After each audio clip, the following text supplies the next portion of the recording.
Panorama group, जो सोचता है वो करता है। आपके अपने सपनों का आशियाना। नमस्कार, भारत लाइव देख रहे हैं आप और ये महाभारत 2024 है। अलग अलग लोकसभा क्षेत्रों का दौरा तो हमारा चल ही रहा है। अलग अलग लोकसभा क्षेत्र में हम घूम रहे हैं। सीमांचल के कई इलाकों में हमने घूम लिया और अब पहले चरण में आपने देखा 4 जगहों पर चुनाव होने हैं।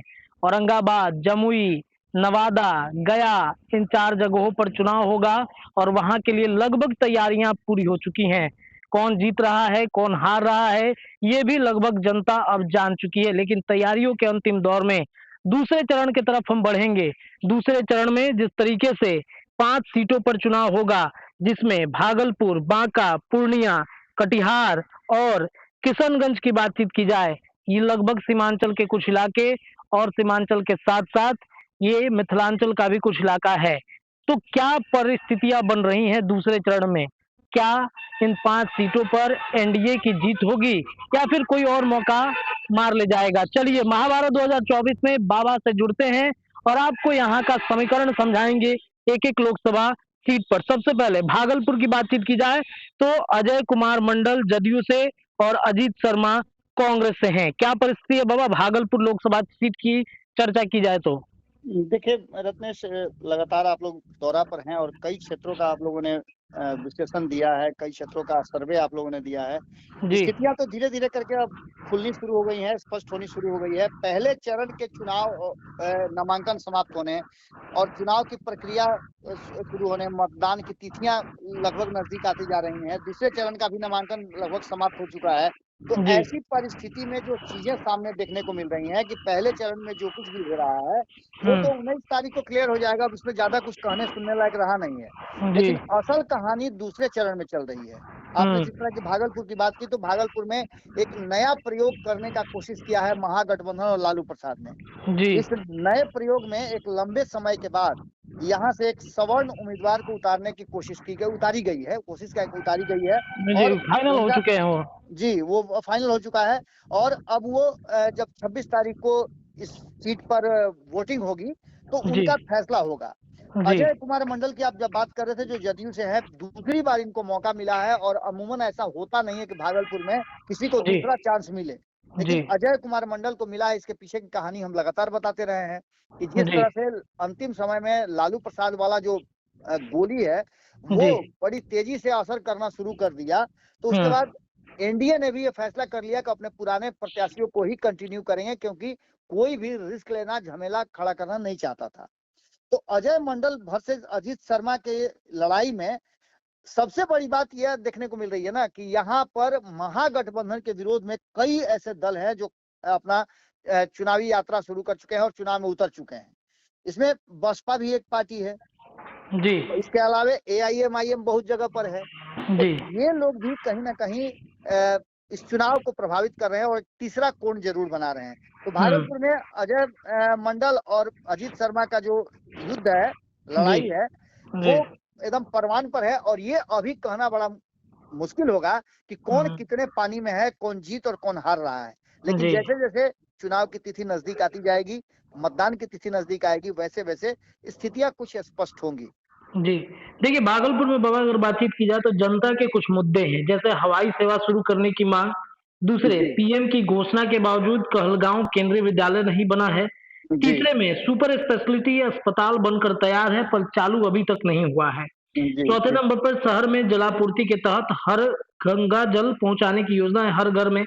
पांचवें में कहलगांव में बियाडा की जमीन पर उद्योग लगाने की योजना अभी तक अधर में पड़ी हुई है। भागलपुर एक जी ऐसा क्षेत्र है बाबा, मुझे ऐसा लगता है कि औद्योगिक रूप से वहां पर विस्तारीकरण की बातचीत होती है। नरेंद्र मोदी से लेकर नीतीश कुमार तक सभी लोग उस क्षेत्र में उद्योग लगाने की बातचीत करते हैं। जी तो क्या सिल्क सिटी के सिल्क रूप में इसे जाना जाता है। जी, सिल्क सिटी के रूप में इसे जाना भी जाता है। तो क्या अब ये माना जाए कि नरेंद्र मोदी इस क्षेत्र में, सिल्क सिटी में उद्योग को और ज्यादा बढ़ावा देंगे? देखिए, सबसे बड़ी बात है कि अश्विनी चौबे को, जो कि इस क्षेत्र के रहने वाले भी हैं और इस क्षेत्र में कई चुनाव उन्होंने विधानसभा के जीते हैं, मंत्री भी इस क्षेत्र से जीत कर रहे हैं। जी। एक चीज तो साफ लग रहा है कि कहीं ऐसा तो नहीं कि कोई बड़ा प्लान जो है बना करके ऑलरेडी चुके हैं हाँ। प्रधानमंत्री नरेंद्र मोदी। अब जी देखना दिलचस्प होगा कि इस चुनाव के बाद जो दावे भी किए जा रहे हैं, भारतीय जनता पार्टी और एनडीए का दावा ये है कि जो अब तक नहीं हुआ है, अब की इस बार जो हम जीत करके आते हैं, तो अब योजनाओं और रणनीति का नहीं, अब विकास का समय है और बिहार उसमें सबसे पहले पायदान में है। जी, चलिए दूसरे लोकसभा सीट बांका की तरफ बढ़ते हैं।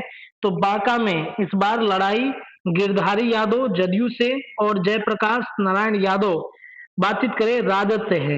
इसमें अगर बातचीत की जाए तो 6 विधानसभा है बाबा, 6 में जी लगभग आधे से ज्यादा सीट पर एनडीए गठबंधन का कब्जा है, जिसमें जदयू की तरफ से अगर बातचीत की जाए तो 3 और भाजपा की 2 है, एक पर सिर्फ राजद का कब्जा है। तो क्या अभी माना जाए कि बांका की सीट भी लगभग तय है नरेंद्र मोदी के लिए? देखिए, यहाँ आपने देखा कि जनता दल यूनाइटेड जो है यहाँ पिछले चुनाव भी जीत करके आई है और यहाँ भी उम्मीदवार को कंटिन्यू किया गया है। जी। बांका में जयप्रकाश नारायण यादव का गढ़ कहा जाता है, लेकिन जयप्रकाश नारायण यादव 2019 का चुनाव हार गए थे जब राष्ट्रवाद वाली लहर चली थी। जी। लेकिन ये कहना रत्नेश थोड़ा जल्दबाजी होगा कि गिरधारी यादव यहाँ से चुनाव जीत जाएंगे। गिरधारी यादव को जयप्रकाश नारायण यादव कड़ी टक्कर दे रहे हैं और तब ये हुआ था जब जयप्रकाश नारायण यादव के साथ लालू प्रसाद नहीं नजर आ रहे। 2019 के चुनाव में आपको पता है कि लालू बिल्कुल। प्रसाद महागठबंधन को लीड नहीं कर रहे थे, फ्रेम से आउट थे। फ्रेम से आउट थे। इस बार हाँ। पूरी तरह से फ्रेम में लालू प्रसाद ही हैं और आपने देखा कि सिंबल अभी भरी कई क्षेत्रों में नहीं दिए गए हैं, नाम जी। फाइनल नहीं हुआ है। जी। लेकिन जब बांका की बात आई तो जयप्रकाश नारायण को सिंबल देने में 1 सेकंड की भी देर लालू प्रसाद ने नहीं की। इसका मतलब है कि लालू प्रसाद एक स्ट्रेटजी बना चुके हैं और यहाँ जी। जातीय समीकरण जो है निर्णायक भूमिका में तो निश्चित रूप से यादव और मुसलमान हैं, जी। लेकिन यहाँ जो मेन लड़ाई का है वो अति पिछड़ा और पिछड़ा समाज के शेष लोग हैं। बिल्कुल, अब बिल्कुल, देखना बिल्कुल। दिलचस्प होगा कि इसको नीतीश कुमार नरेंद्र मोदी के साथ मिल करके और चिराग पासवान का साथ लेकर के इसको अपने पक्ष में कैसे कर पाते हैं। मतलब पूरे एनडीए के परिवार को अगर उतारेंगे तो ये सीट कितना मजबूत होगी, ये देखना बड़ा दिलचस्प है। बिल्कुल, बिल्कुल। इस सीट पर भी कहा जाए तो 50-50 की लड़ाई अभी तक चल रही है। जयप्रकाश जी। यादव को कमजोर समझना कहीं न कहीं एनडीए के लिए घातक हो सकता है। जनता के कुछ मुद्दे बाबा देख लेते हैं। जिलों के किसानों के बीच सिंचाई की समुचित सुविधा, भागलपुर हंसाडीह व बरबीघा से पंजवार एनएच का निर्माण, सदर अस्पताल से बेहतर व्यवस्था व चिकित्सकों की कमी, बांका और अमरपुर के बाईपास का निर्माण और बांका में एकमात्र अंगीभूत महाविद्यालय, यहाँ शिक्षकों की कमी, ये जनता के मुद्दे हैं। तो शायद इन्हीं मुद्दों पर चुनाव होने वाले हैं इस बार बांका के। बिल्कुल, इसके अलावे भी जो आप मुद्दे बता रहे हैं ये मूलभूत मुद्दे तो हैं ही। इसके अलावे जी। आपको बता दें कि एक पर्यटन क्षेत्र के रूप में भी इसे अच्छी तरह से जाना जाता है। कल ही हमने जी, इस पर जी, एक जी, विशेष जी, जी। विश्लेषण किया था जी, और जी, जी। हमने बताया भी था कि कई ऐसी पौराणिक चीजें हैं जिसके कारण बांका जाना जाता है। बिल्कुल। तो निश्चित रूप से बांका का संबंध रहा है, भागलपुर से एकदम सटा हुआ है। तो आप समझ सकते हैं कि बैजनाथ धाम को लेकर के भी यहाँ की एक विशेष महत्ता हो जाती है। बिल्कुल, और उसके बिल्कुल, बाद बिल्कुल। आप और भी कई ऐसे धार्मिक और आस्था से जुड़े हुए चीजें हैं। जंगल का क्षेत्र है, यहाँ आप जानते हैं कि वन क्षेत्र बहुत ज्यादा है, तो उसको जी। लेकर के भी यहाँ सरकार की कई योजनाएं और रणनीतियां हैं। जी। निश्चित रूप से बांका को देखा जाए तो बांका में प्रचुर संभावनाएं हैं, कई ऐसी चीजें हैं जिसको लेकर के इंफ्रास्ट्रक्चर बिल्ड करने और यहाँ के लोग लगातार इस इंतजार में हैं कि इनके क्षेत्र को भी कुछ ऐसा मिले जिससे यहाँ रोजगार सृजन हो सके। जी, चलिए तीसरे सीट की तरफ बढ़ते हैं और देश भर में सबसे हॉट सीट बनी हुई है इस वक्त और हम भी इन्हीं इलाकों में घूम रहे हैं। पूर्णिया, पूर्णिया की बातचीत की जाए तो यहाँ पर त्रिकोणीय मुकाबला है। बीमा भारती राजद से, पप्पू यादव कांग्रेस में रहते हुए निर्दलीय से है, संतोष कुशवाहा सिटिंग सांसद यहाँ से, ये जदयू से हैं। तो त्रिकोणीय मुकाबला में पप्पू यादव जीतेंगे, बीमा भारती जीतेंगी या फिर संतोष कुशवाहा इन दोनों की लड़ाई में बाजी मार जाएंगे? देखिए रत्नेश, यहाँ से अगर संतोष कुशवाहा जीत जाते हैं तो निश्चित रूप से यह आश्चर्य जरूर होगा। जी। मैं लगातार देख रहा था कि संपादक नमन मिश्रा जी विभिन्न कोणों से, विभिन्न एंगल से अलग अलग जगह जा करके और जिस तरह से लोगों का मन मिजाज टटोल रहे हैं वो जी। बहुत कहानियों को कह रहा है। जी।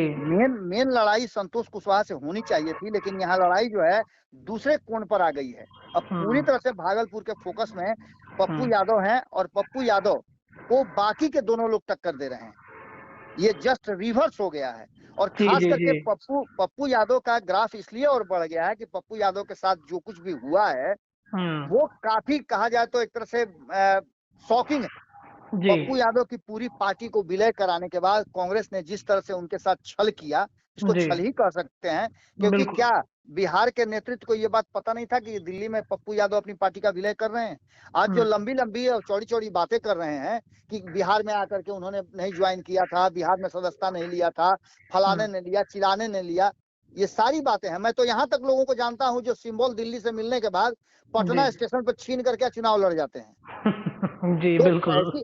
ऐसी स्थिति में आप समझ सकते हैं कि निश्चित रूप से पप्पू यादव का ग्राफ यहाँ बहुत हाई हुआ है और हुँ, संतोष कुशवाहा और बीमा भारती दोनों पप्पू हुँ। यादव से टक्कर लेने की लड़ाई लड़ रहे हैं, ऐसा अभी तक दिखाई दे रहा है। जी, अब इसमें आगे हो सकता है कोई मिरेकल हो जाए, कोई जी, मैजिक हो जाए, तो जी। अलग बात है। हालांकि इसमें बीमा भारती के बारे में भी ये कहा जा सकता है कि वो लड़ाई में आ चुकी हैं।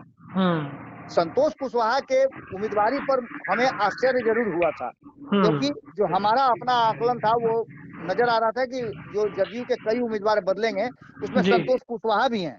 लेकिन संतोष कुशवाहा को टिकट देने के पीछे का रणनीति और कारण लालू प्रसाद निश्चित रूप से है, क्योंकि लालू प्रसाद जिस तरह से कुशवाहा समाज के लोगों को धड़ाधड़ टिकट मतलब रेवड़ी की तरह बांट रहे हैं, ये देख करके कहीं ना कहीं जमीन तो खिसकनी चाहिए नीतीश कुमार की, और यही ब कारण है कि संतोष कुशवाहा मैदान में है।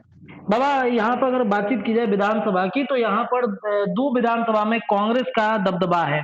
बाकी जो जी। है रुपौली, धमदाहा, पूर्णिया, कोढ़ा इसमें रुपौली में तो ख़ैर अभी बीमा भारती ने जो है पाला बदल लिया, लेकिन 4 सीटों पर एनडीए गठबंधन का दबदबा है। तो हम्म। ऐसे में ये पप्पू यादव किसी भी विधानसभा में हम घुस रहे हैं तो उसमें सिर्फ पप्पू यादव का ही चर्चा हो रहा है।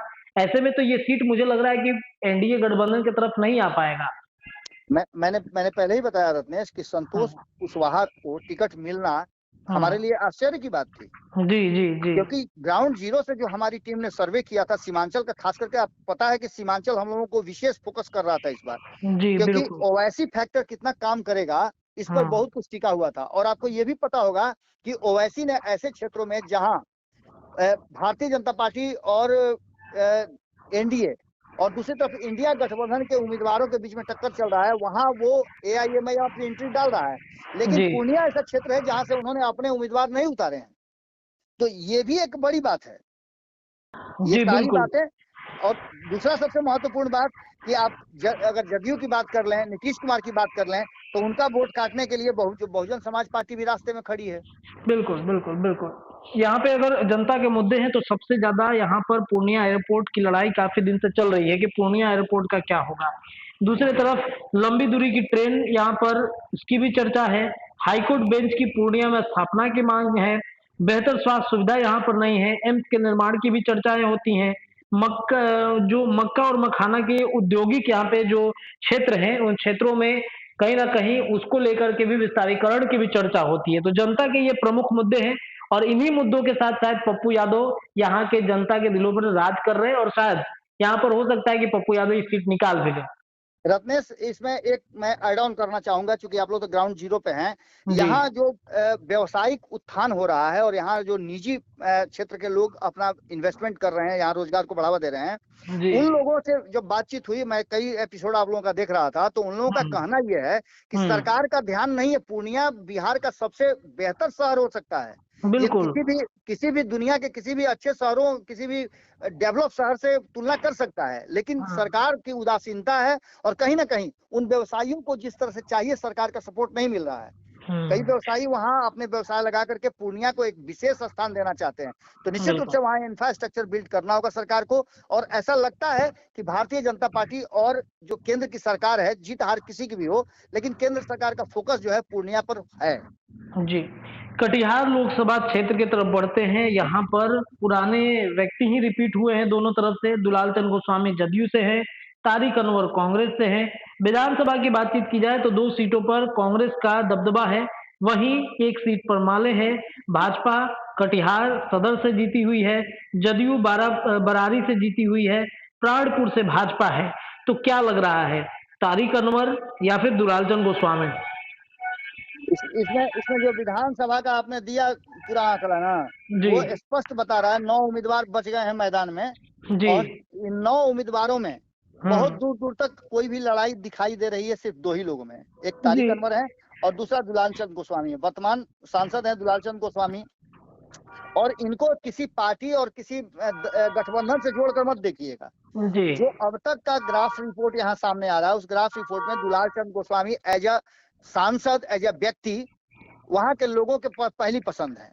बिल्कुल, बिल्कुल। इसके साथ साथ जी, इसके साथ साथ जो है वो कहीं ना कहीं इन्होंने जो पिछले 5 साल में काम किया है, अब लोगों को, यहाँ के लोगों को करीब 7 से 9 लाख के आसपास यहाँ वोटर हैं। यहाँ जी। के लोग, यहाँ के वोटरों को ऐसा लगता है कि जो काम इन्होंने शुरुआत किया है, कुछ हद तक कुछ पूरा हो गया है और कई परियोजनाएं बची हुई हैं, वो सारा पूरा करने के लिए दुलाल चंद गोस्वामी को एक मौका और दिया जा सकता है। जी, बिल्कुल। लेकिन यहाँ इसके साथ साथ एक और बड़ी बात है कि यहाँ जिस धुरंधर से उनका पाला पड़ा है तारिक अनवर, वो कई बार 4-4, 5-5 बार यहाँ से सांसद रह चुके हैं। जी। तो ये एक बात है जहाँ आकर के मामला बराबर बराबर का लगता है। लेकिन इन सब के बावजूद जब सारे कोण से देखिए आप, तो दुलाल चंद गोस्वामी थोड़ा सा ऊपर ग्राफ जरूर रखते हैं। बाकी तो आप लोग वहाँ हैं ही। एक बात और है, इस क्षेत्र में जब हम घूमते हैं तो सड़कों का जो जाल है बाबा, वो काफी मतलब प्रभावित करता है। दुलाल चंद गोस्वामी ने केंद्र से, नितिन गडकरी से वो सड़क मांग लिया जिस सड़क की डिमांड यहाँ की जनता की वर्षों से थी। और सबसे बड़ी बात ये है कि झारखंड से जोड़ने के लिए उन्होंने एक बहुत बड़ा पुल का निर्माण भी करवाया है। अंततः मतलब इस साल के उन्होंने पिछली बार इंटरव्यू में हमें बताया था कि मई जून तक वो पुल चालू हो जाएगा। तो एक बड़ा मतलब रास्ता बन जाएगा बिहार से झारखंड जाने के लिए, सुगमता हो जाएगी सीमांचल के लोगों के लिए।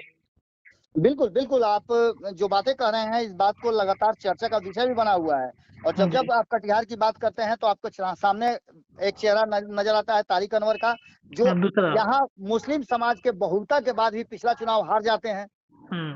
लेकिन दुलाल चंद गोस्वामी यहाँ अल्पसंख्यक समाज के बहुलता के बाद भी चुनाव जीत जाते हैं और काम से उनके लोग प्रभावित होकर के, हमने देखा है कि अल्पसंख्यक समाज के भी अधिकांश लोग दुलाल चंद गोस्वामी को ही जिताना चाहते हैं। बिल्कुल, तो बिल्कुल। निश्चित रूप से कहीं ना कहीं इस व्यक्ति का ग्राफ जदयू को फायदा मिल रहा है। जदयू का फायदा इनको मिले चाहे ना मिले, लेकिन जदयू को इनका फायदा जरूर मिल रहा है। जी। बातचीत करें अगर किशनगंज की, तो यहाँ पर लगभग किशनगंज में त्रिकोणीय मुकाबला है। मोहम्मद जावेद कांग्रेस से हैं, मुजाहिद आलम जदयू से है, अख्तरुल इमाम एआईएमआईएम से है। त्रिकोणीय मुकाबला है। जदयू ने भी इस बार बड़ा गेम खेला, प्रत्याशी को बदल दिए क्योंकि पहले वाले प्रत्याशी तो रहे नहीं अब। तो मुजाहिद आलम, अख्तरुल इमाम, जावेद कांग्रेस से कितने बड़े फैक्टर बनेंगे? अख्तरुल इमाम क्या इन दोनों को पटखनी दे सकते हैं किशनगंज में? देखिए, यहाँ का लड़ाई जो है ना, बड़ा अजीब है। यहाँ जीत करके आना है किसी अल्पसंख्यक को ही, ये तो क्लियर हो गया, बिल्कुल, कोई दो राय नहीं है। बिल्कुल। अब आप मुजाहिद आलम की बात कर लिए, मोहम्मद जावेद की बात कर लीजिए जो वर्तमान सांसद हैं, और अख्तरुल इमाम की बात कर लीजिए। इसके अलावे आप अगर बहुत गौर से देखें, इसमें 12 उम्मीदवार हैं। जितने क्षेत्रों की बात हमने की, उसमें सबसे अधिक उम्मीदवार इसी क्षेत्र में है। जी, बिल्कुल, बिल्कुल। एक भागलपुर में 12 उम्मीदवार हैं और एक किशनगंज में है। तो इन 12 उम्मीदवारों में आप देख लीजिए तो ऊपर से नीचे तक 2-4 नाम को छोड़ करके सभी मुस्लिम समाज के ही उम्मीदवार यहाँ लाइन में हैं।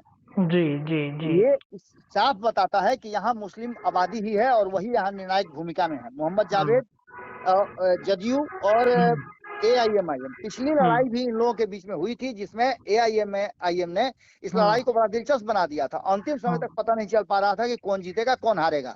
और आपको याद होगा कि 2019 में सबसे अगर अंत में किसी सीट का रिजल्ट निकला था तो वो किशनगंज ही था। तो ऐसी स्थिति में यहाँ की समस्याएं तो बहुत हैं। यहाँ पलायन है, यहाँ घुसपैठ है, बहुत तरह की समस्याएं यहाँ हैं। लेकिन इन समस्याओं के साथ साथ यहाँ के लोगों का मूलभूत जो समस्या है वो ये है कि जब जो धरातल पर सरकारी योजनाएं नहीं आ पा रही, इसको लेकर के भी यहाँ काफी लोगों में नाराजगी है। देखना दिलचस्प होगा कि मुजाहिद आलम और मोहम्मद जावेद जो हैं, इनके बीच में अख्तरुल इमाम किस तरह का रोल अपनाते हैं और क्या करते हैं। मुखर तो हैं, विधायक भी हैं, और एक साथ साथ अब बिहार में एआईएमआईएम के अध्यक्ष भी हैं। तो उनका भी ग्राफ कमजोर नहीं माना जाए। यानी कि अगर पूर्णिया के बाद अगर कोई क्षेत्र त्रिकोणीय मुकाबला में फंसता नजर आ रहा है तो वो है किशनगंज। अगर किशनगंज की बातचीत की जाए तो कल ही हम लोग गए थे, वहां पे सर्वे कर रहे थे, जनता का मिजाज भाप रहे थे। तो चूंकि एक ईद पर्व है उन लोगों का, तो उन लोगों ने कहा कि ईद के बाद ही हम सब कुछ डिसाइड करेंगे करना क्या है। लेकिन वहां पर अगर देखा जाए तो अख्तरुल इमाम का नाम सबसे ज्यादा चर्चा में है। बात करें जावेद की, जो वहां पर कांग्रेस के सांसद हैं, उनके प्रति लोगों की नाराजगी इसलिए है क्योंकि वो जीत के तो गए हैं। कहते हैं कि मुस्लिमों की हितैषी हैं, लेकिन वो हितैषी बन के नहीं उभर पाए हैं। तो जावेद के लिए भी बड़ा मतलब कठिन परिस्थिति है इस बार का चुनाव वहां पर जीतना। हो सकता है कि अख्तरुल इमाम बाजी मार जाए। बिल्कुल आप सही कह रहे हैं। और दूसरी जो आपने सबसे इम्पोर्टेंट बात कही कि यहाँ के लोग ईद के बाद करेंगे, तो आप जानते हैं कि ईद में झूठ नहीं बोला जाता है। जी बिल्कुल बिल्कुल। और चुनाव में जब भी उम्मीदवार आपके दरवाजे पर जाते हैं तो कहते हैं कि भाई वोट दीजिएगा, तो कहते हैं हाँ हाँ आप ही को देंगे। अंतिम समय में मन मिजाज बदलता है। अब जब मन मिजाज बदलेगा, 26 तारीख को जो इन सीट पर वोटिंग होगी, तो निश्चित रूप से ये पता चल जाएगा और ईवीएम में कैद हो जाएगा कि यहाँ का शहंशाह कौन हुआ। क्या रिपीट करेंगे मोहम्मद जावेद, या फिर जो बाकी के मुजाहिद आलम हैं और अख्तरुल इमाम हैं, या बाकी के 12 प्रत्याशी हैं, उनमें से कौन इस ग्राफ में अपने आप को अंतिम समय में ऊपर ला करके खड़ा करता है। देखिए, चलिए महाभारत 2024 में आज इन 5 सीटों पर हमने चर्चा की है, जो दूसरे चरण के मतदान इन जगहों पर होने वाले हैं। देखिए, दूसरे चरण में जो मतदान होंगे वो 26 अप्रैल को होने वाले हैं। लगभग यहाँ के सभी अलग अलग लोकसभा क्षेत्रों में नामांकन जो है वो दाखिल कर लिया गया है। अब जो रण क्षेत्र है चुनाव का, उस क्षेत्र में उम्मीदवार भी लगभग जा चुके हैं। किशनगंज, कटिहार, पूर्णिया, भागलपुर और बांका, इन क्षेत्रों पर हमने आज विस्तृत रूप से चर्चा की है। महाभारत 2024 में ऐसे ही तमाम चर्चाएं हम लगातार करते रहेंगे। जुड़े रहिए भारत लाइव के साथ। धन्यवाद। पनोरमा ग्रुप, जो सोचता है वो करता है। अगर ये वीडियो पसंद आई और वह बिहार के राजनीति और बिहारियत से सरोकार रखेनी तो सब्सक्राइब बटन दबा के चैनल के सब्सक्राइब कर ली। ओजे एगो घंटी बा, ओकरा बटन दबा देला से कुल सटीक और मारक खबर रुआ मुफ्त में मिल जाई। अगर रुआ पत्रकारिता के हमनी के नया प्रयोग में सहयोग कर चाहतानी तो ज्वाइन बटन दबा दी। पेटीएम नंबर नोट कर ली 9386816700। धन्यवाद।